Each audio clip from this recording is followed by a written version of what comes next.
Komisioner KPUD Lahat yang didampingi Panitia Pemilihan Kecamatan atau PPK, Panitia Pemungutan Suara atau PPS, serta petugas pemuktahiran data pemilih atau PPDP ini mendatangi kediaman bakal calon Gubernur Sumatera Selatan Aswari Rifai. Dengan didampingi sang istri, Aswari memperlihatkan sejumlah dokumen kependudukan berupa kartu keluarga serta kartu tanda penduduk. Selanjutnya, para petugas ini pun langsung memeriksa data kependudukan yang tertera, meliputi jumlah anggota keluarga yang ada, alamat domisili, serta data kependudukan lainnya.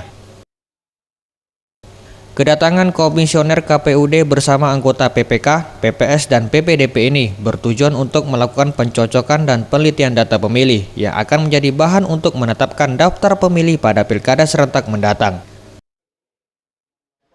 Kita demokrasi, ya 5 tahun sekali dalam rangka kita mencari pemimpin untuk Kabupaten Lahat tentunya.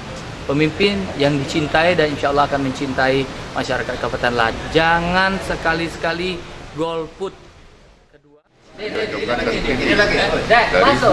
penduduk dan warga negara yang memang terdaftar di daftar pemilih tersebut. Program ini pencanangan sudah dimulai tanggal 20 dan akan selesai tanggal 19 Januari yang akan datang.